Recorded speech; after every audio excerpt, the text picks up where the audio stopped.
Fala galera do Trica Show, cá estamos para mais um episódio 49º. Estamos quase chegando no de número 50, mais de um ano de história. E no episódio de hoje falaremos do mesmo de sempre, afinal o calendário está daquele jeitão. Libertadores no meio de semana e Paulistão onde a Federação Paulista quiser, né? Porque são 45 jogos na mesma semana. Mas vamos lá. Como sempre, começaremos pela Liberta, que é o que mais nos interessa? Não sei, vamos discutir isso também. Na bancada hoje comigo está ele, Pog Rafa. Salve, Pog, como você tá? Salve Lucas, salve galerinha Trica Show. Tamo aí, né? Mais uma semana. Seguimos invicto ainda. E vamos ver que essa semana que vai se iniciar aí nessa próxima sexta-feira vai ser muito decisiva. Pog, muito bem lembrado, né? Estamos a 4 jogos sem vencer para os pessimistas, mas a 12 sem perder para os otimistas. Eu prefiro ver por esse lado, afinal são 8 vitórias, 4 empates. Vamos falar do Paulistão também, como eu já disse, que temos agora já adversário definido, se a gente passar, né? Esperamos que sim. E vamos falar lá pra frente do episódio.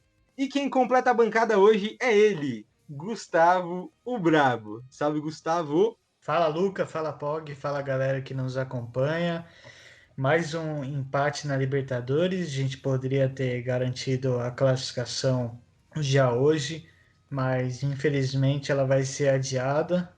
E agora vai ser um dilema importante que a gente vai ter pela frente, porque as escolhas do Crespo podem acabar pesando. Vamos discutir isso mais um pouco aí para frente para ver se ele fez o certo ou não. É muito bem colocado. Antes da gente começar a nossa discussão, eu vou colocar os dados, os números, a tabela da Libertadores na mesa, entre aspas, para vocês saberem a situação do nosso tricolor. Temos no grupo E São Paulo na liderança com 8 pontos e 4 jogos, o Racing logo atrás com a mesma pontuação, o mesmo número de jogos, só que eles perdem no saldo de gols, a gente tem 5, eles têm 3. E o Gustavo falou que ainda não estamos classificados, mas estamos quase classificados. Porque o Rentistas, que está em terceiro, tem 3 pontos. E o Sporting Cristal na lanterna do grupo com apenas 1.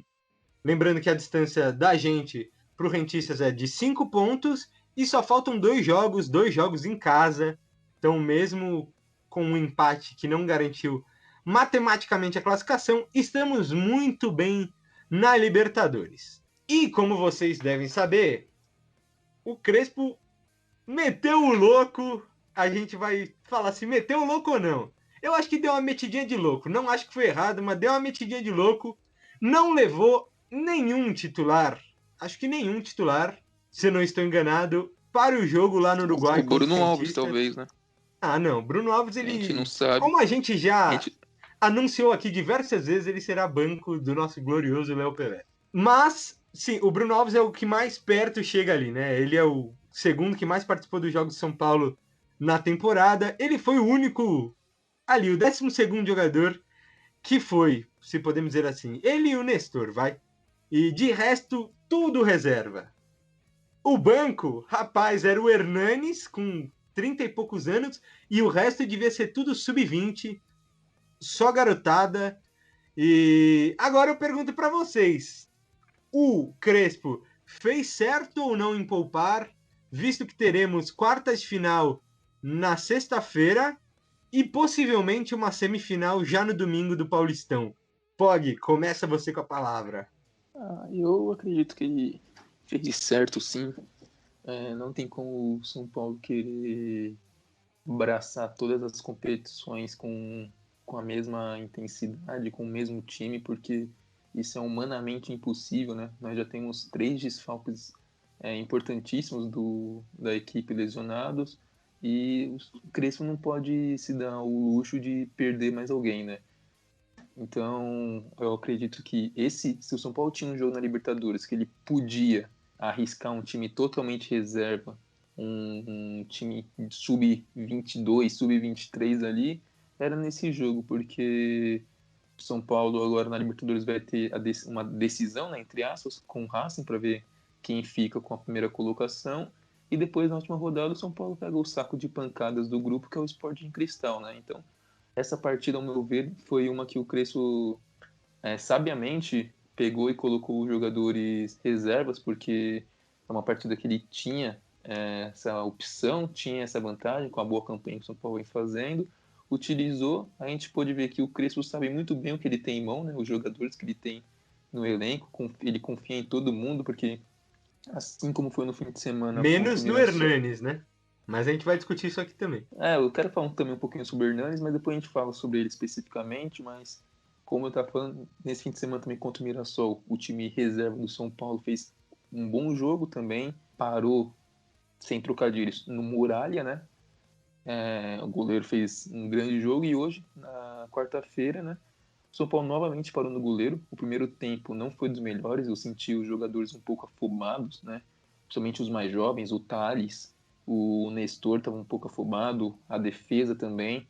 E no segundo tempo, acho que o Crespo conversou com eles no vestiário, mudou algumas coisas, e o time voltou bem melhor. O segundo tempo foi todo o São Paulo, teve diversas chances de fazer o gol, teve pênalti, mas hoje o goleiro Rossi, do Rentistas, ele estava iluminado, e por isso que o São Paulo ficou no empate. Mas o time que entrou hoje tinha totais condições de vencer lá no Uruguai.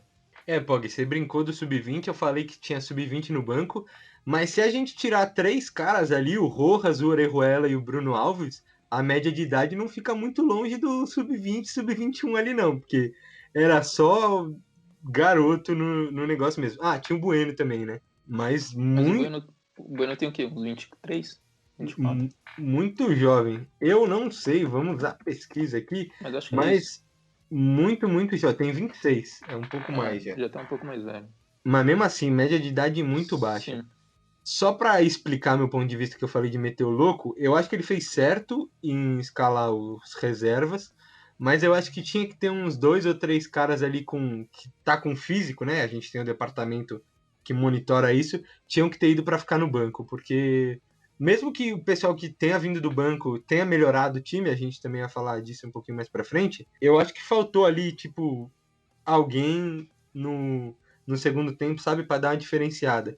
Que também poderia ser o Hernanes, mas não é e não vai ser. Gustavo, o que você acha? Fez certo? Devia ter ido misto? Devia ter levado alguns para viajar? O que você achou do Crespão da Massa? Cara, eu acho certo ele querer priorizar o Paulista. Acho que é uma competição, obviamente, que a gente tem mais chances de ganhar, até por já estar numa fase mata-mata e não ter tantos times grandes igual a Libertadores. Mas eu acho que ele poderia ter feito o que você falou de ter utilizado alguns jogadores. Eu acho que nesse momento, ainda mais ainda estando nas quartas de final contra a Ferroviária, acho que o mais certo era ele ter usado um time misto para não acontecer o que aconteceu, que agora a gente está com a gente tem a pressão de não poder, em hipótese nenhuma, perder para o Racing. Se a gente perde a partida para o Racing na quarta que vem aqui no Morumbi, muito dificilmente a gente vai ser o primeiro colocado do grupo e aí tem chance da gente enfrentar, por exemplo, Palmeiras ou Flamengo numas oitavas da Libertadores. Se Então, for o Flamengo, ótimo, né? a gente conta com o nosso Já toma ali retrospecto, o né? taca. A gente A gente conta com o já liga pro retrospecto. Rogério já. O Rogério já Então, vai o fazer a Rogério vai parte dar uma dele lá. entregada. Não, mas Libertadores a gente nunca pode garantir. E eu preferia então que ele tivesse ido com um time misto para essa pressão não cair em cima da gente na quarta que vem. Uma vitória hoje teria deixado muito mais tranquilo. Então eu acho que ele acabou meio que querendo poupar literalmente todos os jogadores e isso fez com que o time que fosse jogar hoje contra o Rentistas não tivesse tanto entrosamento, apesar de ter jogado junto já, Nossa, principalmente mas no isso era jogo. muito nítido, né?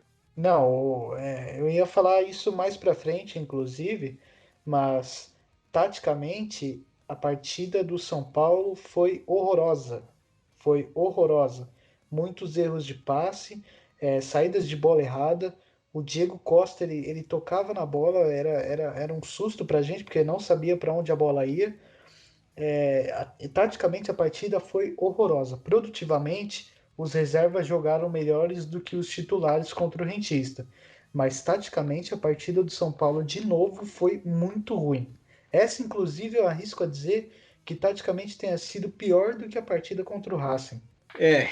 É difícil, vamos falar disso, mas antes eu queria lembrar o porquê de toda essa discussão, né? Porque o São Paulo poupou na Libertadores, que é tipo uma competição que todo mundo almeja, é tão sonhada, a competição mais difícil que tem no continente, que o São Paulo tem uma tradição, querendo ou não, mais do que a maioria dos brasileiros, e a gente poupar na Libertadores para jogar o Paulista, que teoricamente é o título de menor relevância que se pode ter na temporada.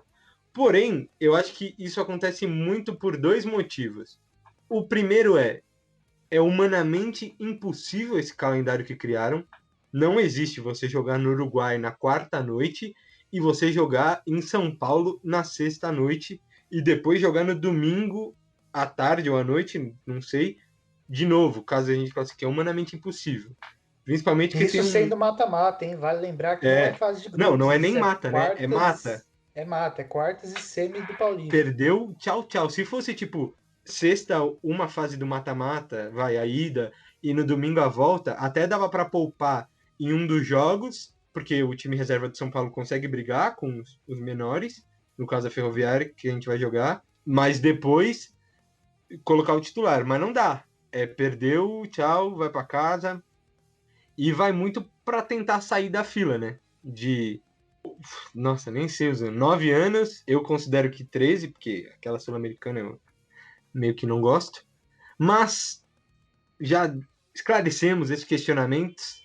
Vamos então para o jogo de 1-1 contra o Rentistas, começando, como sempre, com aquele destaque de cada um. Você é o primeiro a falar, Gustavo. Manda bala. Cara, apesar da partida ter sido bem ruim, acho que a gente pode ter um ou dois destaques que acabaram saindo positivamente.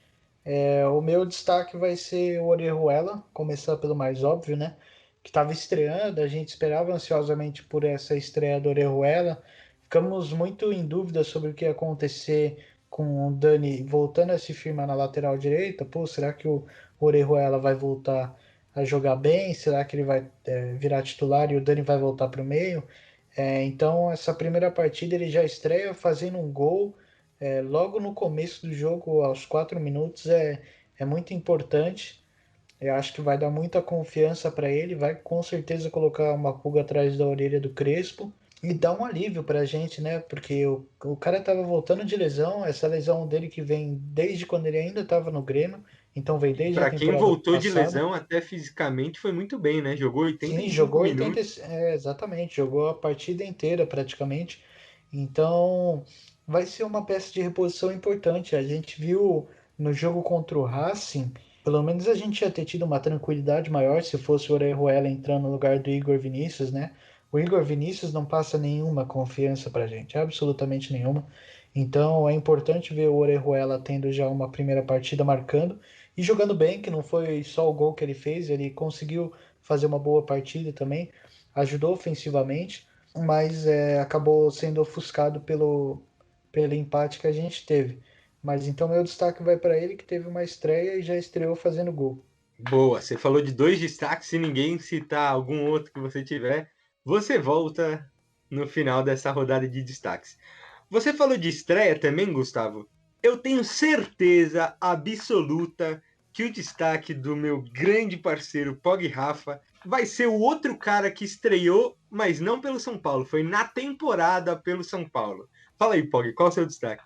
Cara, meu destaque, eu acho que você não, eu não vou falar quem você estava pensando. O meu destaque vai ser um destaque negativo agora, primeiramente, que vai Não, ser mandou mal, mandou mal. Cadê o Shailon? Não, esse aí não é nem destaque, né? Isso aí a gente devia ter colocado lá em outro patamar, porque o cara ele entrou e comeu a bola. Ele não marcou hoje, mas pra mim, só de ver ele em campo, ele já fiquei totalmente satisfeito. Abraço ao Gemir aí, né? Que a Que gente homem! sabe o Não quanto ele gemia, porque, né? é. A gente sabe quanto o Gemir ele é apaixonado pelo Shailon, mas não é de, mas hoje não foi o dia dele.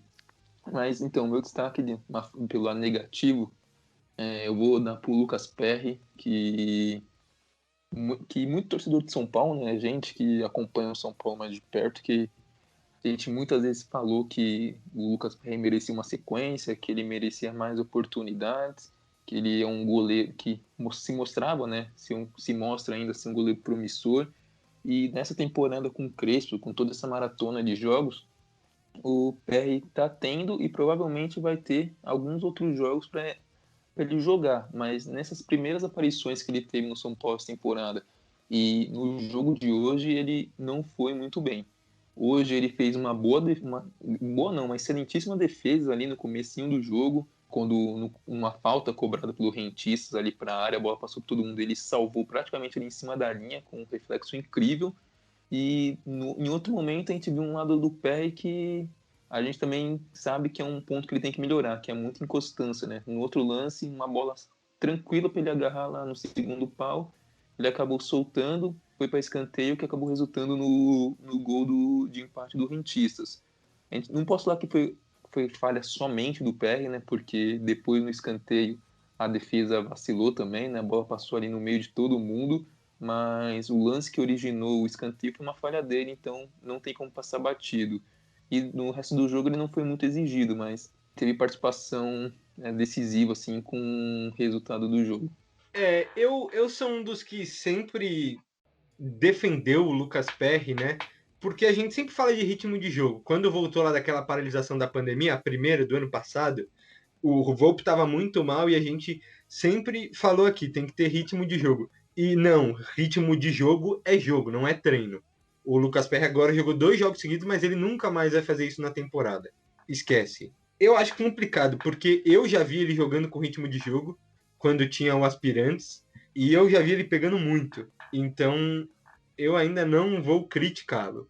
Meu Não, mas destaque. Pode ir, pode rapidinho, ir. só pra comentar. Aí que tá, né? Ele é goleiro reserva, né? Então, querendo ou não, ele não pode se dar o luxo de ter essas falhas, por exemplo, se ele almeja, por exemplo, não sei, provavelmente isso não vai acontecer, mas na cabeça dele é um objetivo dele, que é ser titular do São Paulo. Então, em cada jogo que ele entrar, ele tem que mostrar o menor número de falhas possível, a maior quantidade de dados positivos, né? Então, eu entendo isso do ritmo de jogo, porque eu defendi isso muito no Volpe ano passado, quando todo mundo estava criticando ele, mas esse é o lado negativo de ser goleiro reserva, né? Que o goleiro já não pode falhar, e quando você é reserva, você tem que falhar menos ainda. Não, eu concordo totalmente. Ele não pode falhar, não tem teoricamente o direito de errar por tudo que você explicou. Mas eu não vou criticá-lo, entendeu? Tipo, a atuação foi ruim, concordo que foi ruim, foi um dos piores de São Paulo, mas eu não vou criticá-lo pelos motivos que eu citei, porque eu acho que ele é um bom goleiro. Porque eu já vi ele jogando em ritmo de jogo. Aí podem falar, ah, mas foi no Aspirantes. Tá, beleza, mas o goleiro, a bola veio no Aspirantes, o cara chutando, o cara tem que fazer a defesa do mesmo jeito. Não acho que seja argumento. E meu destaque, então, vai para o nosso glorioso, né?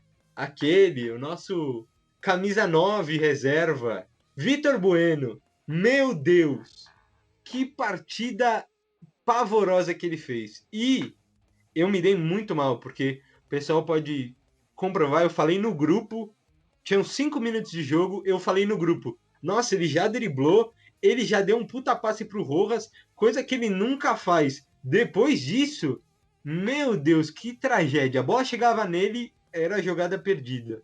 Errou pênalti, não tinha que ser ele que tinha que bater, na minha opinião, mas também vou perguntar a vocês daqui a pouco. Ridículo, horrível, a partida medíocre. Ele é outro, que se ele quer ganhar espaço, ele estava jogando bem de centroavante, mas ele jogou bem de centroavante no Paulista, contra time pequeno. Ele não jogou. Tudo bem, o Rentistas não é um time grande, mas Libertadores é Libertadores. É aquilo que a gente já discutiu muitas vezes. Não tem como, sabe? Por que a gente tá reclamando do jogo de hoje e tal? É Libertadores o negócio, sabe? O time do Rentistas é horrível. E até nisso eu vou puxar a próxima questão. O que faltou para o São Paulo ganhar? Começa aí, Gustavo. Ah, mas faltou Só, organização.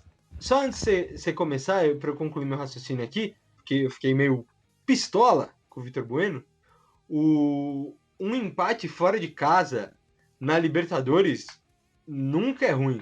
Nunca. O São Paulo tá fazendo ali o certo. Ganhando em casa e fora empatando. Perfeito, maravilha. Ganhou até fora, né? Porque tem 2 jogos em casa ainda. Tá maravilhoso, a campanha tá linda. Mas, velho, o time do Rentistas é muito ruim. Muito ruim. Vai lá, Gustavo. Ah, Luca, faltou organização tática de novo. Acho que do mesmo jeito que faltou também organização naquela partida contra o Racing, faltou o mesmo tanto nessa partida contra o Rentistas. E aí eu também acho que faltou um pouco mais de experiência de DNA de Libertadores. Se o Crespo coloca um time desse para jogar uma partida desse peso lá no Uruguai ainda, ele já deveria esperar que isso muito provavelmente ia acontecer ou ia acontecer com alguns jogadores no plural. Então, o São Paulo, a partir do momento que o São Paulo não conseguia se organizar e acertar um passe direitinho, criar uma tabela, o São Paulo fica perdido e aí, eu até diria que o São Paulo dá sorte, porque tá pegando um time tão ruim, mas tão ruim, que até quando o São Paulo não acertava, desperdiçava ataques por erro de domínio de bola, por uma bola longa muito enfiada, muito longa, o Rentistas não conseguia criar. O Rentistas chegou a conseguir o momento no primeiro tempo até, mas a partir do segundo tempo, depois que o São Paulo engrena, o Rentistas não consegue mais chegar até o ataque do São Paulo. São muitas poucas as vezes que consegue. Então, falta de oportunidade para o São Paulo não foi. A gente teve, incrivelmente, 2 bolas recuadas que deram um tiro indireto para o São Paulo. Eu nunca vi isso numa partida. Se Não, até não, o, não deve ter. se até o Simon, que é árbitro, que já apitou lá no século passado, falou que nunca viu uma coisa dessa, você imagina a gente então, né? Então, isso mostra o quão amador é o time do Rentistas. Então, falta de oportunidade não foi. Eu acho que tirando o pênalti, eu não diria falta de pontaria, porque a gente até teve boas chances que não entraram por pouco. Principalmente a do Wellington, o chute de fora da área que ele manda muito bem, e o Ah, Rossi o faz uma goleirão grande pegou muito, né? defesa. O Rossi pegou muito. Acho que isso a gente tem que até dar crédito nele e aliviar um pouco pro lado do São Paulo só nisso. Que o Rossi foi muito bem ter essa chance com o Wellington, tem aquela jogadaça do Nestor. No segundo tiro indireto, que no primeiro a gente já pensava, pô, podia ter um Hernanes para fazer isso, né? No segundo, quando dá certo e quando tem o Hernanes, a bola para no defensor que está atrás do goleiro, na linha do gol. Então, falta de oportunidade não foi. Eu acho que faltou organização e experiência. Ter esse DNA da Libertadores para os jogadores terem a noção do tamanho que é o jogo. A gente viu muito passe errado, tava feio, cara. Tava feio de ver uns passes perto, assim, coisa ridícula. Muito erro de saída de bola. Os jogadores pareciam que tinham jogado, estavam jogando a primeira partida profissional deles. Então, acho que se o São Paulo entrasse com algumas peças que ajudassem um pouco mais nisso, acho que a gente ia ter conseguido criar ataques mais direitinho e chegado mais facilmente ao gol.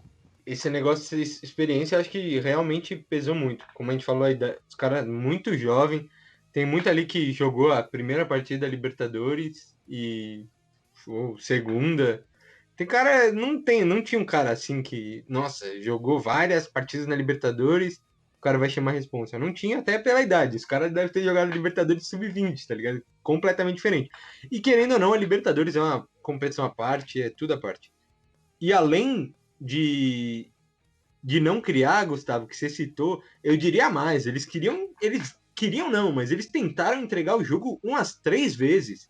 Além desses tiros indiretos, teve aquela bola pro Vitor Bueno que o cara recuou, não sei para quem, o cara não olhou para recuar. O zagueirão lá, não sei nem qual dos dois que era, escorregou umas 45 vezes. Então, horrível. Fora que era para o Sousa ter sido expulso, né? Eles até falaram isso na Sim, transmissão, nossa, que o 2 vezes juiz não era dá para o os caras ter segundo sido amarelo. expulsos. A arbitragem da Libertadores é lamentável. Ontem no jogo do Santos e Boca Juniors também. Ontem, porque a gente está gravando quarta, tá, pessoal? Só para vocês entenderem aí quem estiver ouvindo. Mas, nossa, é horrível, horrível, horrível. Pô, Gui, desse nível de horrível, o que você acha que faltou para ser razoável? Eu discordo um pouco, eu não vejo que foi disso tudo ruim assim, não. Eu acho que tiveram três motivos que podem explicar o empate. Os dois que eu vou citar aqui, eu acho que foi o nervosismo e foi que a equipe estava muito, que a equipe esteve, o nervosismo levou a equipe a ficar mal tecnicamente no primeiro tempo. Os jogadores como Thales, que tem apenas 18 anos, fazendo seu primeiro jogo de Libertadores, o Nestor, que já tem um pouquinho mais de experiência, mas ainda assim é muito jovem, o Rodrigo zagueiro, o Diego Costa, que ele já não vem numa boa fase há algum tempo já, então essa falta de experiência mais atrelado com esse nervosismo levou a equipe a sofrer tecnicamente no primeiro tempo, né? A gente viu o Nestor errando alguns passos que ele não costuma errar, a saída de bola do São Paulo com dois zagueiros que são reservas ficou muito prejudicada, né? O Diego Costa, quando ele surgiu no ano passado, uma das características dele, né, era jogar bem com a bola nos pés, e desde então que ele perdeu a vaga de titular, ele perdeu confiança e essa característica dele sumiu. Hoje ele foi muito mal com a bola nos pés. O Rodrigo também, ele não tem qualidade que tem o Miranda, por exemplo, para sair jogando. Então, muitas bolas que sobravam lá atrás eram chutão para frente para tentar alguma casquinha, para tentar ganhar a segunda bola. Então, isso prejudicou muito a equipe. E no segundo tempo, quando o Crespo conversou com eles, os jogadores voltaram aparentemente mais calmos, mais tranquilos, já parecia que passou aquele nervosismo e a equipe começou a jogar bola. A equipe dominou o segundo tempo, apertou mais a marcação, criou inúmeras possibilidades de gol, novamente parou no goleiro adversário. O Rossi fez, acho que o melhor jogo da carreira dele, né? Pegou aquela bola do Wellington, pegou o pênalti. O Pog, até pode ser, mas ele, se eu não me engano, ele é o goleiro reserva, o titular tá machucado, só que ele é o Então, melhor do Rentistas na Libertadores, porque ele já pegou muito em alguns outros jogos também. sim. Então, tá fazendo uma boa Libertadores. Quanto o São Paulo, no primeiro jogo, ele também já tinha feito umas boas defesas. E hoje ele praticamente garantiu um empate pro Rentistas, que o Rentistas quis entregar o jogo, fez de tudo, mas eles esqueceram de combinar com o goleiro, que o goleiro realmente salvou eles hoje. Então, eu não vejo que foi uma péssima atuação do São Paulo. O primeiro tempo realmente foi muito ruim, mas no segundo tempo, com os jogadores aparentemente mais calmos e com um pouco mais de tranquilidade, a bola começou a rolar, as chances apareceram, mas faltou, faltou ter felicidade na conclusão, né? A chance mais clara foi a do pênalti, acabou não entrando, e depois o Rentistas teve muita sorte e teve a capacidade do goleiro também, né? Apesar dos dois recuos lá, o primeiro recuo ali é uma jogada estranha, né? Porque a barreira tá praticamente em cima do gol, mas tá praticamente em cima da bola também. Então Não, e é o dois time do toques ainda. Rentistas horrível, né? O Sim, juiz não conseguia apitar, porque o Simon até falou na televisão, os caras, como tem que tem que ficar em cima da respeitar, linha. mas não tem espaço hábil, É. né, teoricamente, tem que ficar em Uhum. cima da linha, só que os caras, tá louco. Deu o primeiro toque, o cara já tava aqui na arquibancada já. Sim, e era uma posição sem ângulo, né? Era praticamente ali do lado do gol. Então, não foi uma posição muito favorável. Já no segundo lance era uma falta mais frontal e tinha mais espaço em relação ao gol. Então, deu para os jogadores do Rentis ficarem mais atrás. Tanto que o chute do Hernani saiu muito mais limpo do que Mas saiu mesmo assim não respeitaram, né? não respeitaram. Mas saiu muito mais limpo, né? A gente viu que teve mais tranquilidade para bater do que teve na primeira oportunidade. Mas foi isso. Foi um time reserva, um time jovem que garantiu um empate fora de casa, que não é que não é um resultado ruim. O São Paulo joga contra o Racing por dois resultados para ficar na liderança, né? O empate, o São Paulo continua como líder e a vitória praticamente garante a primeira colocação. E lembrando que o último jogo do São Paulo é contra o Sporting Cristal, né? Que é a pior equipe do grupo e que o São Paulo deve bater com alguma facilidade. Realmente ali os últimos 20 minutos, para mim, foram bem melhores. Com as substituições, o São Paulo deu uma evoluída. Mas para mim, que eu falei de ser horrível, é por tudo que a gente citou. Tudo bem que foi com reserva, que era jogo fora de casa. Se fosse num aspecto normal, não é nada ruim, esse resultado é ótimo, como eu já citei. Mas é que o time do Rentistas é muito fraco, muito fraco. Não tem. Não dá pra explicar, não consigo nem expressar o quão fraco esse time é. O Racing empatou com eles também, né? Então é um time Não, que. mas o time do Racing também não é aquelas coisas. Desculpa, eu acho que no Morumbi a gente vai meter uns 3-4-0 nos caras. Mas enfim, os palpites ficam mais pra frente. Agora, eu quero voltar pro lance do pênalti que o Vitor Bueno bateu, desperdiçou. Cobrança. Tem uns que falam que a cobrança até foi boa. Eu acho que não foi de todo mal, mas poderia ter sido muito melhor. Reinaldo que o diga, né? No primeiro jogo contra o Rentistas lá no Morumbi. Mas eu quero saber de você, Gustavo, para começar. Resposta simples. Depois a gente discute quem, se você discordar. O pênalti deveria ter sido batido pelo Vitor Bueno? Sim. Pog? Ai, é complicado falar que depois que ele perdeu, né? Mas eu. Sim ou não? Sim ou não? Sim, Sem ficar sim, em cima sim. do muro. Sim, sim. Eu discordo, então vamos ter um debate aqui. Gustavo, por que você acha que ele tinha que ter batido o pênalti? Cara, acho que apesar do Rodrigo ser o batedor na base, né? Ele até quando subiu pro profissional já fez gol de pênalti. Eu acho que num jogo desse de Libertadores, você já tá com o time todo cheio de jovens. Acho que você colocar o Vitor Bueno, que era um jogador que precisava desse gol e era, querendo ou não, um dos mais experientes, era mais o mais seguro a se fazer. Acho que mais até do que você colocar o Rodrigo para bater. Então, eu acho que essa era a oportunidade que o Vitor Bueno precisava para fazer um gol. E por mais que ele já tivesse recebendo bastante crítica durante a partida toda, acho que se ele faz esse gol ia dar uma tranquilizada, ia deixar a gente na frente. E ele é o atacante, é o cara que estava de centroavante de área lá. Então, eu acho que ele deveria ter batido sim, apesar do Rodrigo ter sido batedor na base, de ter feito gol já. Acho que o Vitor era uma opção mais experiente e mais segura até para conseguir guardar. Infelizmente não foi o que aconteceu. E acho que se tiver essa oportunidade de novo, não vai ser ele que vai bater, e aí vai ser o Rodrigo, sim. Pog, contigo. Por que foi ele? Eu concordo com o Gustavo. Do ponto de vista do técnico, o Vitor Bueno era um dos jogadores mais experientes, né? Em campo, mesmo com 26 anos. Um jogador, o atacante, né? O centroavante do São Paulo no jogo. Um jogador que vinha, querendo ou não, vinha numa boa fase. O Vitor Bueno, ele tem marcado gols, tem feito alguns jogos bons no Paulistão. E o Crespo, e se ele faz, seria uma injeção de confiança no jogador, né? O atacante, o centroavante, o jogador, um dos mais experientes da equipe hoje em campo, ele tinha que realmente chamar essa responsabilidade e bater o pênalti. Acabou perdendo, eu não acho que foi dos piores pênaltis batidos que eu já vi na minha vida. Não, Tem, longe mu disso. tem muita, como é que a gente fala? Tem que dar muito crédito ao Rossi, né? Que acertou o canto e foi bem na bola, tanto que ele conseguiu praticamente encaixar ali o chute. O Vitor Bueno tem uma câmera de trás que mostra o exato momento que ele bate na bola, né? E o Rossi ele saiu pro canto muito antes, então se o Vitor Bueno levanta rapidinho para olhar para a posição do goleiro, ele troca de lado ali no último momento e faz o gol, mas ele foi correndo olhando só para a bola e não viu que o Rossi já tinha saído para aquele canto. Então, não foi dos piores pênaltis. Eu também teria escolhido o Vitor Bueno para bater. E errou, acontece, né? O problema é que aconteceu logo com o Vitor Bueno. Aí que tá a questão. A torcida já ama ele, né? Mesmo assim fosse culpado. Tem Então. os queridos que eles não têm o direito de perder pênalti.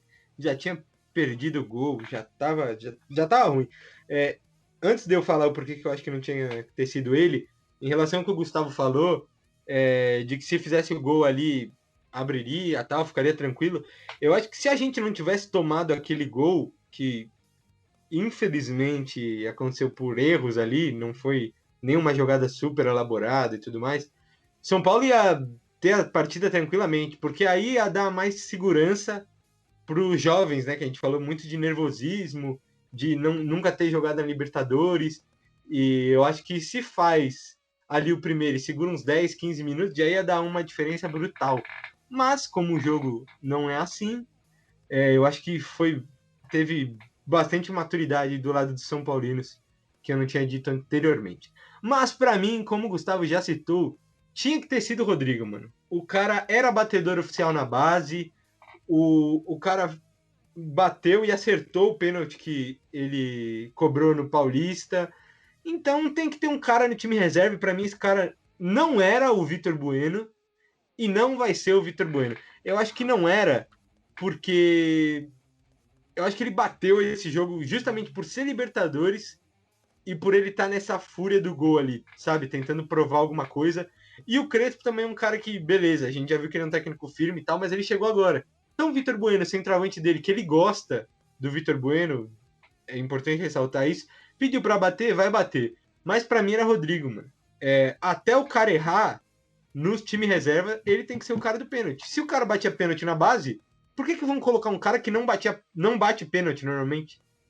Pra mim não faz o menor sentido. O cara não tá acostumado a bater pênalti. E é outra história. Pra mim é Rodrigo quantas vezes for, enquanto ele estiver em campo e não tiver Reinaldo, não tiver caras com mais qualidade ali, tipo, não sei, Hernanes, Benítez, quem for, Dani Alves, o que for, tem que ser o Rodrigo se for o time reserva.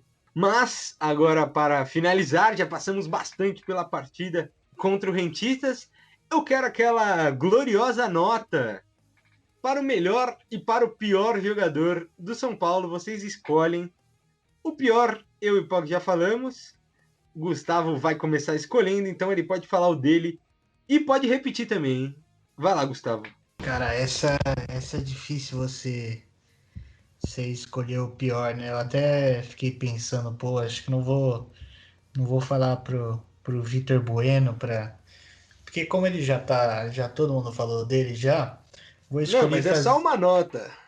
Não, assim, eu vou escolher fazer diferente só por ele já ter sido muito muito criticado já e já vão dar Tá nota menor poupando para ele. ele. Eu vou dar um 3 pro Diego. Achei a partida dele, como eu disse, muito ruim. Tava muito afobado. Qualquer bola que vinha para ele, ele dava chutão para frente. Não ajudava em nada a organização do time. Até um lance patético, que era uma bola que ia sobrar limpinha pro PR. Tava só ele e o PR. Ele dá um chute para lateral. A bola quase sai em escanteio. Então eu vou dar 3 pro Diego. E o melhor da partida. Eu não vou colocar nenhum Orejuela também. Eu vou deixar o Wellington com 7. Acho que principalmente no segundo tempo, o Thales Costa e o Nestor cresceram. O Orejuela já estava jogando bem até, mas eu gostei bastante da partida do Wellington. Mais uma vez ele fez uma boa partida, aquela contra o Corinthians também. Então eu vou deixar ele como o melhor jogador, hein? Pog, contigo. Melhor jogador, eu vou dar um 8,5 pro Orejuela. Tá maluco, hein? 8,5? O Notão, notão. cara fez o gol, né? E foi bem, né? Criou algumas jogadas ali pro lado direito. Chutou uma bola que raspou o travessão ali num cruzamento que encobrindo o goleiro. Então, e além de ser a estreia dele depois de mais de 4 meses sem entrar em campo. E o pior, apesar de eu ter dado destaque negativo pro PR, eu acho que ele não foi o pior da equipe. Ele não foi bem, mas eu acho que eu vou ter que dar essa honraria de pior em campo para o Vitor Bueno, porque Ô, glorioso. não tem como o jogador perder o pênalti que podia dar a vitória, perdeu muitas bolas no ataque, né? O São Paulo fez muitos chutões, ele não conseguiu segurar nenhuma bola no campo de ataque, toda bola que batia voltava. A gente entende que ele está se adaptando a essa posição de centroavante ainda, mas hoje ele não fez um grande jogo comparado a alguns que ele já fez pelo Paulistão. Mas e a nota dele? Opa, esqueci. Vou dar um 4 para ele. Justo. Bom, eu já falei um monte dele, né? Então não tem como ser diferente. Inclusive, uma das bolas que ele perdeu, aquela que eu falei que o cara do Rentista recuou errado pro goleiro, o Vitor Bueno tinha milhares de opções. Ele podia tocar para trás, dentro da área, tocar para fora da área, cruzar. O cara me chutou horrível, horrível. Ele ficou isolado. Por 5 minutos iniciais, eu tava propenso a dar um 7, um 8 ali para ele. Depois disso foi uma tragédia. Então a nota dele é 3. Partida muito ruim e merece todas as críticas no dia de hoje. E meu destaque também vai para o Orejuela, mas eu não vou dar um notão tão alto para ele, acho que foi bem, tem que considerar que ele voltou de lesão, mas minhas notas são um pouco mais críticas e pé no chão, eu vou dar 7,5 para o Orejuela. E falando em Orejuela, só para complementar sobre o jogo, que é sua. Eu acho que vai ser uma boa dor de cabeça pro Crespo, porque se o Orejuela manter esse nível que ele apresentou hoje, eu acho que ele não vai ser reserva em todos os jogos. Eu acho que o Crespo vai armar um meio de campo e a ala, dependendo do adversário. Em alguns jogos, eu acredito que o Daniel Alves vai acabar voltando para o meio para fazer dupla com o Luan, com o Nestor, com quem seja. E nesses jogos, o Orejuela vai ser o titular. Alguns outros ele vai ser banco, o Daniel vai continuar na ala, mas eu acho que quem sai perdendo muito com essa boa, essa chegada do Orejuela e esse bom nível vai ser o Igor Vinícius, que deve ter cada vez menos espaço. Boa, justíssimo, concordo inclusive, e bom pra gente, né? Bom pro São Paulo. Então vamos aguardar cenas dos próximos capítulos. Daniel Alves que segue machucado, mas diz ele que não é uma lesão grave. Vamos aguardar. Algo mais a falar sobre o jogo, senhores? Só queria completar sobre a Libertadores, que a gente discutiu isso se era bom usar o time reserva ou não, pensando até nas próximas fases. E em questão de melhores campanhas, a gente está agora com a quarta melhor campanha, podendo cair para. Desculpa, a gente está na quinta, podendo cair para sexta. Se o Atlético vai jogar amanhã, né? E se o Atlético ganhar, a gente pode cair para a sexta melhor campanha. E aí dessas 6, umas 5 são brasileiras, né?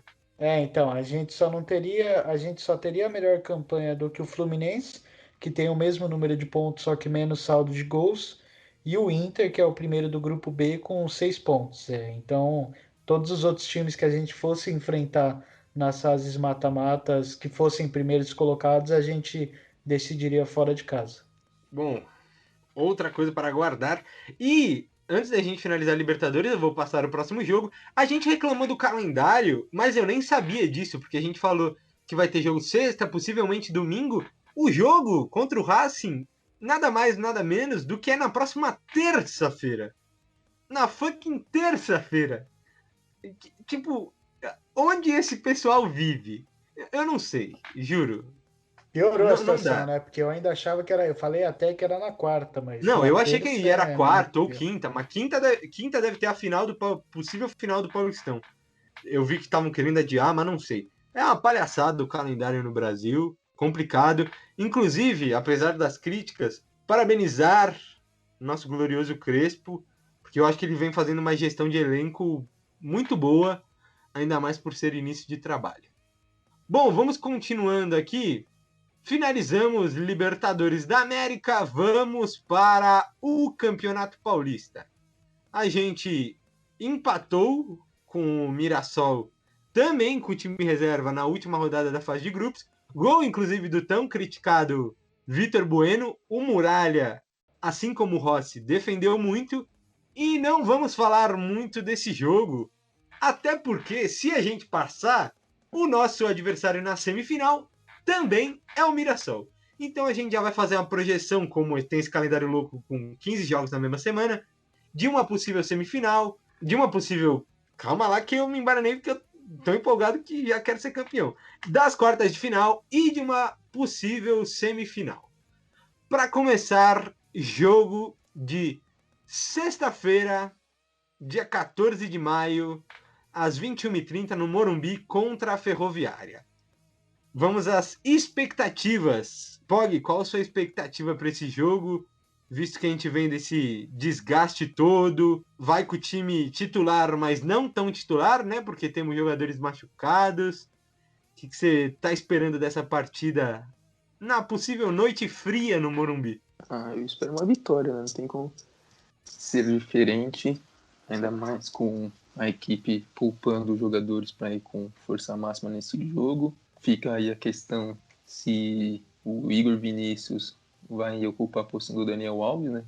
É o que deve acontecer, porque o Orejuela vai estar inscrito nessa fase de mata-mata, mas como ele jogou hoje, ele não deve jogar na sexta, talvez fique no banco para entrar no decorrer do jogo, e quem vai entrar no lugar do Luciano para fazer dupla de ataque com o Pablo. No último jogo, o Crespo com o Gabriel Sara, né, contra o Racing, depois que o Luciano saiu machucado, mas depois ele colocou o Éder, mas o Éder agora também está machucado. Então a gente tem que ver quem que ele vai colocar para formar dupla de ataque com o Pablo. Eu apostaria talvez no Galeano, que começou no banco hoje e jogou por volta de uns 20 minutos. Então acho que ele ou o Sara devem ficar com essa posição.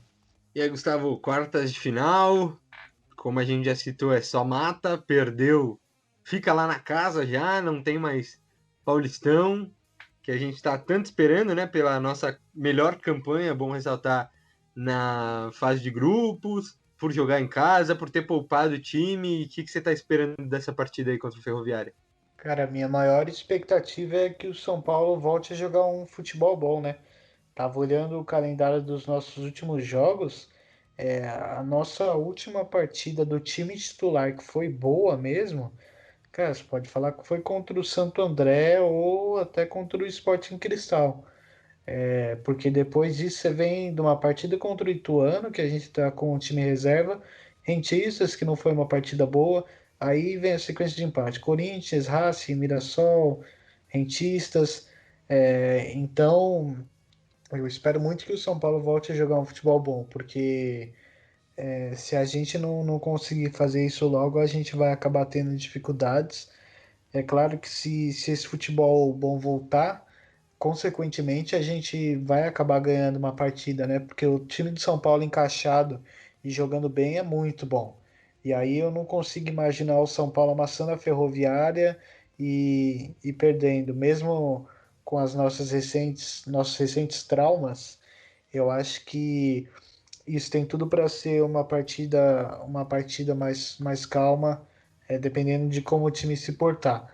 Até porque a gente agora não vai ter tanta desculpa de desgaste, né? A gente vai estar jogando na sexta e a última vez que os titulares jogaram não foi nem no final de semana contra o Mirassol, foi contra o Racing.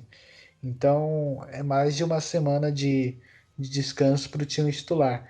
O mínimo que eu espero é que a gente volte a jogar um bom futebol e aí até conseguir a vitória para não ser surpreso. A gente sabe que o Corinthians ainda pode acabar passando a melhor campanha em número de pontos, né? Acumula. Então acho que ganhar jogando um bom futebol, não tem como ter um cenário melhor que isso. Rapaz, estamos na esperança, né? Porque descansado esse time vai estar. Lembrando só um detalhe, antes da gente discutir quem vai para jogo na sexta-feira, o São Paulo terminou a troca, né, das inscrições, porque quando muda de fase, da fase de grupos para fase eliminatória, pode trocar jogadores. O São Paulo tirou nomes como me fugiu até o nome dele. Bruno Rodrigues. Para que trouxe, né, Luca? A gente nem falou Mas, tanto sobre isso nesse episódio, porque para mim até o Crespo mexeu errado no jogo contra o Rentistas, mas para que trouxe o Bruno Rodrigues, né? Foi é a que foi primeira antes do contratação. Crespo ele, né? Ele chegou quando o Ele não Crespo foi, estava ele não chegando foi uma já, né? pedida do Crespo. Então, não Foi. foi a Quem pedida trouxe do foi a Crespo. Tem muita diretoria. gente falando É. isso. E falam que ele treina mal demais. Então, pro Crespo preferir colocar o Boia do que o Bruno Rodrigues, a situação é complicada mesmo do Bruno. Acho que ele não deve continuar no clube se continuar assim. Não sei, né? Vai que ele dá a volta por cima aí.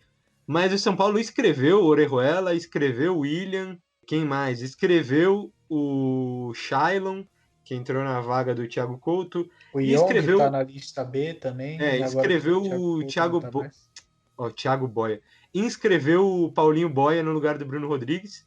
E aí, como o Thiago Couto saiu, o Young, que pode entrar na lista B, está na lista B. Eu tava falando meio que escreveu, né? Mas é inscreveu, só para deixar claro. Vamos lá, então. O que vocês acham que vai a campo nessas dúvidas que o Pog levantou? E antes disso, só confirmar que nessa lista continua os lesionados, tá? Continua o Luciano, continua o Daniel Alves, continua o Éder. Então, eles não têm uma lesão tão grave. Eles muito provavelmente devem estar aptos a jogo ou na semifinal ou na final para eles continuarem nessa lista. Vai lá, Pog, quem que entra ali na lateral direita e quem que... No ataque você já falou, né? Então pode lançar só a lateral direita. E se você tiver alguma outra mudança aí, manda bala. Eu acho que esse jogo vai mostrar pra gente que o Léo deve ser o titular, né, da zaga. Devem o Volpe, o Arboleda, o Miranda e o Léo. Aí o Igor Vinícius deve ser o ala direito, porque, como eu já disse, o Orejuela jogou mais de 80 minutos hoje. Voltando de contusão, o Crespo não deve arriscar ele a ser titular já na sexta-feira de novo. Então, Igor Vinícius, Luan, Lisiero, o Benítez e o Reinaldo. E no ataque, o Pablo de centroavante. E minha dúvida fica entre o Galeano e o Sara, mas eu aposto que ele vai começar com o Sara. E aí, menino Gustavo, sua escalação é diferente? Sua escalação é a mesma? Como é que você, se estivesse na pele do Crespo, escalaria o time para as quartas de final contra a Ferroviária? Cara, eu vou. Pra mim é exatamente a escalação que o Pog falou. Eu acho que se eu tinha expectativa de o Éder voltar a jogar, né? Até porque ele acabou não jogando as últimas, esperava que a lesão dele não fosse tirar ele de tanto tempo. Mas caso ele não jogue mesmo, eu vou da mesma escalação que o Pog. Eu particularmente trocaria o Sara pelo Galeano, mas não é o que eu acho que vai acontecer, como eu disse. Acho que ele vai acabar indo com o Sara mesmo, mas eu preferiria ir com o Galeano do que com o Sara. De resto, eu acho que vai ser a mesma coisa. Bom, como o meu papel nesse podcast número 49 do Trica Show é contrariar vocês, eu farei isso mais 2 vezes. Porque eu iria, sei que é louco, sei que é estranho, mas eu iria com o Orejuela na direita, pelo menos para jogar o primeiro tempo. Ele não vai fazer isso porque, né, não é contra um time grande, teoricamente, tal, mas é como eu escalaria jogar o primeiro tempo, pelo menos eu acho que tem condições, o cara é brabo, e na frente eu iria com o Rojas e não Galeano ou Sara. Porém, contudo, entretanto, todavia, provavelmente ele não fará isso. Vamos aos palpites então. Gustavo, qual o seu palpite para esse jogo de sexta? Cara, é difícil a gente imaginar o que vai vir dessa partida, até por o futebol não estar sendo dos melhores e por o time estar tanto tempo descansado, a gente fica com dois pesos tentando adivinhar o que vai ser dela. E aí eu fiquei em dúvida de qual placar colocar, mas eu vou de 2-0 para São Paulo. Pog? Como é o São Paulo, né? Tem que ter um pouco de emoção, então eu vou de 2-1. Justíssimo. Eu vou de 2-2, São Paulo passa nos pênaltis. Com isso, se passar com empate ou vitória, o São Paulo continua com a melhor campanha, aí empatado com o Corinthians, mas a gente ganha no critério de desempate e enfrentaríamos a pior campanha, que é aquele glorioso time que eu já falei, o famoso Mirassol, do grandiosíssimo e maravilhoso goleiro Muralha. Rapaziada, é o que eu falei, né? A gente não quer zicar, longe disso. Estamos aqui para torcer sempre no melhor cenário, que é no próximo podcast a gente estar na final e estar classificado na Libertadores. Mas como tem esse calendário louco, precisamos fazer as projeções. Semifinal, rapaziada, contra o Mirassol. Tem fantasma? Já viu esse filme antes? Como é que seria essa parada? Pog, o que você tem aí dentro de você para compartilhar conosco sobre São Paulo e Mirassol, uma possível semifinal no domingo? Dá aquele medinho porque a gente conhece o São Paulo e conhece essa superstição, né? Esse péssimo momento em relação a conquistas que acontece ali no Morumbi, mas o que a gente viu do Mirassol no domingo contra o São Paulo e contra o time reserva ainda, se a gente colocar um time, mesmo que seja um time misto, com alguns titulares e alguns reservas, que a gente não sabe como que o Crespo vai fazer, eu acho que o São Paulo tem totais condições de passar pelo Mirassol sem dificuldades. Porque domingo o Mirassol se mostrou uma equipe muito frágil, né? O São Paulo não ganhou por causa da atuação do seu goleiro e o São Paulo estava com a equipe reserva. Então eu acho que o São Paulo, mesmo com time misto e podendo contar com a volta de Daniel Alves, Luciano e o Éder, se o São Paulo passar da Ferroviária, acho que tem totais condições de fazer até uma vitória tranquila contra o Mirassol e se classificar para a final. Rapaz, aí é ansiedade demais. Gustavinho, o que você tá esperando também desse medo do fantasma? Conta aí pra gente. Cara, eu confesso que eu fico um pouco aliviado que a gente não vai enfrentar a bola parada do Guarani, né? Que a gente vê a dificuldade que foi aquela partida na fase de grupos do Paulista. Do Foi mesmo jeito que 3-2, né? Com a é, base do, também. do mesmo jeito que o São Paulo é forte na bola parada, o São Paulo também sofre muito. Inclusive no jogo de hoje a gente pôde ver isso, né? A gente faz o gol de bola parada. Acho que a gente tem ainda boas chances de bola parada. Quando tinha um escanteio, já dava uma empolgação maior. Só que a gente também, tirando o gol, tomou umas duas, três bolas, quase saíram gol do Rentistas.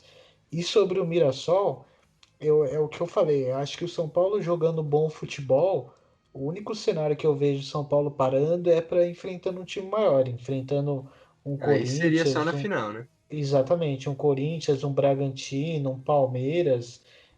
Se o São Paulo conseguir jogar o bom futebol, para mim realmente a única coisa que poderia surpreender a gente e causar algo contra a nossa classificação seria o Muralha mesmo. Seria a gente fazer uma partida em que o Muralha defende muito, o São Paulo acaba se expondo e o Mirassol acaba punindo. Até um pouco do que a gente viu quando o Mirassol eliminou a gente, que acho que o jeito foi bem inesperado, né? Então, então o São Paulo jogando um bom futebol com os titulares, porque agora o Crespo falou que vai priorizar, então eu acredito que ele vai contra os titulares em todos os jogos que tiver. Do Você acha que ele Paulista. vai com os titulares na sexta, no domingo e na terça? Eu acho que na sexta ele iria, no domingo também, eu acho que na terça ele iria com o time misto, cara. Contra o Racing? Eu acho que Aí sim. Aí o pessoal vai à loucura. Porque se ele, pelo que ele falou de priorizar, eu imagino isso, Sim, Eu, sim. eu acho que o máximo que ele faria seria colocar um time misto contra o Mirassol e contra o Eu faria Racing, isso. Eu iria de porque misto contra o Mirassol e titular contra o Racing. o que eu faria também. Tanto que eu até, na verdade, o meu seria diferente, porque como eu falei no começo do podcast, eu iria contra um time misto já contra a Ferroviária, justamente para poder preparar para essas outras duas partidas. Ah, mano, mas aí eu Mas, acho difícil, né? Porque os caras já estão sem jogar há muito tempo o time titular. Eles jogaram não, na sim, sim, quarta-feira passada. exatamente, não. Aí eu acho que até por isso o Crespo tá. Não me surpreenderia se ele fizesse isso que eu falei, porque acredito que ele esteja preparando o time para uma maratona. Então, não me surpreenderia se ele colocasse o time para jogar na sexta e no domingo, o time titular, e aí na terça acabasse poupando, ou fazendo o contrário, alternar entre o jogo de domingo e o de terça. Mas, como eu falei, a única coisa que poderia me surpreender mesmo era o time do Mirassol aproveitar esse, em tese, desgaste que o São Paulo poderia vir a ter e o Muralha, em um dia iluminado, acabar punindo a gente. Pô, concordo plenamente. Depende muito, né? A gente quer que ainda depois de domingo a gente esteja vivo e na final, mas caso a gente seja eliminado, aí também muda todo o planejamento ali para já descansar e já treinar para o Brasileirão e muda o planejamento para o jogo contra o Racing e tudo mais. Só antes de terminar essa parte do futebol masculino, eu queria perguntar a vocês quem que vocês acham que será possivelmente o adversário mais difícil? Aquela resposta rápida. Ferroviária ou Mirassol? Gustavo? Mirassol. Pog? Ferroviária. Aí, agora o Pog foi do conta, eu gostei. Eu vou de Mirassol também. Eu acho que o time a gente viu, né? É bem fraquinho. Se não tiver um Muralha brilhando, tomara que a gente passe também brilhantemente. Rapaziada, então hoje é só do futebol masculino. E antes da gente ir embora, queria dar duas notícias muito boas aqui. O São Paulo, a gente não deu notícias, né, do Brasileirão Feminino de São Paulo, time feminino de São Paulo, nas últimas semanas, por algumas mudanças internas. Mas antes da gente reformular isso, eu não vou deixar de citar, até porque estamos muito bem. O São Paulo, apesar de ter um jogo a mais que boa parte das outras equipes do Brasileirão Feminino da A1, o São Paulo é terceiro colocado, com 14 pontos em 7 jogos. Tem várias outras equipes com 6 jogos, principalmente ali as 6 primeiras. O único time que tem 7 jogos é o São Paulo. A gente ganhou também hoje, no mesmo horário do jogo da Libertadores, às 7, do Botafogo por 1-0 em Cotia. A gente tinha ganho do Inter no sábado por 2-0. E próximo adversário também temos no domingo, dia 16, Ferroviária na Fonte Luminosa, pelo Brasileirão Feminino. Vamos ver se esse ano a gente ganha, né? Ano passado foi quase lá.